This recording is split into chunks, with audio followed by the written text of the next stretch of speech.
തളി ബ്രാഹ്മണ സമൂഹ മഠത്തിൽ ഭക്തി നിറവിൽ ശാസ്താ പ്രീതി ചടങ്ങുകൾ. ഭജനയിലും പൂജാകർമ്മങ്ങളിലും നിരവധി ഭക്തജനങ്ങൾ പങ്കെടുത്തു. ക്ഷേത്രം പുരോഹിതർ ചടങ്ങുകൾക്ക് നേതൃത്വം നൽകി.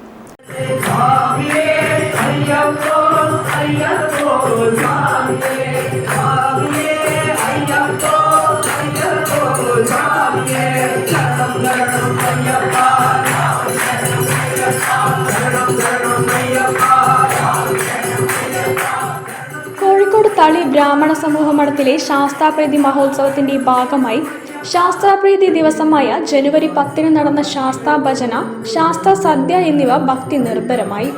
ശാസ്താ ഭജനയിലും ശാസ്താ സദ്യയിലും നൂറുകണക്കിന് ഭക്തജനങ്ങൾ പങ്കെടുത്തു.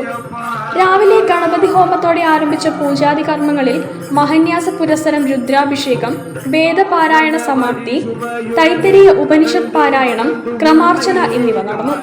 പൂജാതി കർമ്മങ്ങൾക്ക് തളി ബ്രാഹ്മണ സമൂഹം പുരോഹിതൻ രഘു വാദ്യാർ മുഖ്യ കാർമ്മികത്വം വഹിച്ചു. പുരോഹിതന്മാരായ വെങ്കിടാചല വാദ്യാർ, ശ്രീറാം ഗനപാടികൾ, രാഹുൽ ശർമ്മ, കൃഷ്ണമൂർത്തി വാദ്യാർ, ശ്രീനാഥ് ശർമ്മ, ശങ്കര ശർമ്മ എന്നിവർ പൂജാതി കർമ്മങ്ങളിൽ സഹകാർമ്മികത്വം വഹിച്ചു. ബ്രഹ്മശ്രീ ഗുരുവായൂർ GK പ്രകാശ് ഭാഗവതരുടെ കാർമ്മികത്വത്തിൽ നടന്ന ശാസ്താ ഭജന, വഞ്ചിപ്പാട്ട്, ഹരിഹര പുത്ര ഭജന എന്നിവ ഭക്തി നിർഭരമായി.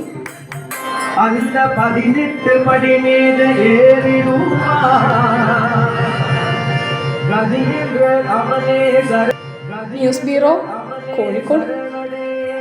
വാർത്തകൾ ചുരുക്കത്തിൽ നിങ്ങൾക്കായി അവതരിപ്പിക്കുന്നത് ക്യാൻസറിനെതിരെ പൊരുതാനായി കാലിക്കറ്റ് സിറ്റി സർവീസ് സഹകരണ ബാങ്കും MVR ക്യാൻസർ സെന്ററും സംയുക്തമായി അവതരിപ്പിക്കുന്ന ക്യാൻസർ ചികിത്സാ സഹായ പദ്ധതിയാണ് മാസ് കെയർ.